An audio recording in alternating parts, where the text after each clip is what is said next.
ఈ లైన్లో చదవండి. రాజు అని ఆయన ఎప్పుడు అన్నాడో అక్కడ కలవరం. రాజు అనే టాపిక్ ఎప్పుడు వచ్చినా, రాజు అనే మెసేజ్ ఎప్పుడు వచ్చినా అప్పుడు కలవరం. ఇప్పటికీ అది కొనసాగుతుందా లేదా? రైట్? రాజు గురించి ఎవరు ఎత్తి మాట్లాడిన వాళ్ళ నోరు మూసేయడానికి ఇప్పటికీ సిద్ధపడుతున్నారు లేదా?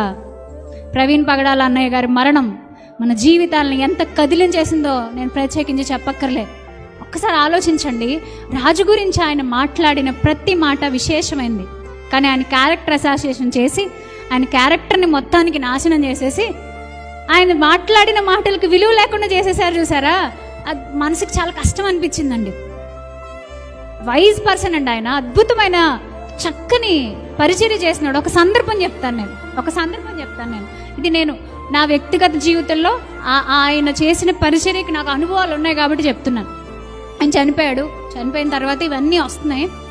వచ్చిన తర్వాత నాకు చాలా బాధ అనిపించి అక్కడ ఉన్నటువంటి ఒక అక్కని అడిగాను నేను, మనం ఆయన వదిలేసిన పరిచర్యని కొనసాగించడానికి ఏమైనా దారి ఉంటుందేమో.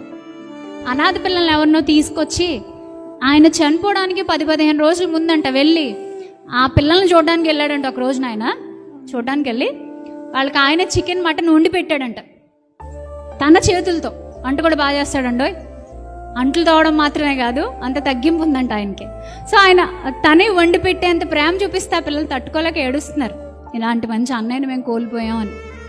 అయితే నేను అన్నాను, మరి ఇప్పుడు ఆ పిల్లల పరిస్థితి ఏంటి ఆ పరిస్థితి? ఎందుకంటే ఇప్పుడు ఆయన చనిపోయి వెళ్ళిపోయినా ఆయన క్రియలు మాట్లాడుతున్నాయి. ఏమండి, నేనైనా మీరైనా మరెవరైనా నిందలు రావచ్చు, అవమానాలు రావచ్చు, మరెన్నో మాట్లాడవచ్చు, కానీ క్రియ మాట్లాడేదాన్ని ఎవరు నోరు నొక్కగలరా? క్రియ మాట్లాడుతూనే ఉంటుంది.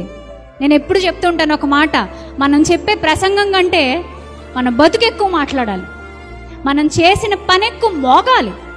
ఆయన పని అలా మోగుతుంది. ఇప్పుడు నేను అడిగాను అక్కని, బట్ ఆయన వదిలేసిన పరిచర్యలో ఒక చిన్న పార్ట్ అయినా నాకు తీసుకోవాలని ఆశగా ఉంది, ఏదైనా ఒక్క దారి దొరుకుతుందేమో ప్రయత్నించండి అంటే, సుమారు 10 రోజులు ప్రయత్నించిన తర్వాత రీసెంట్లీ 2-3 రోజుల క్రితం నాకు ఒక విషయం చెప్పారు అక్క.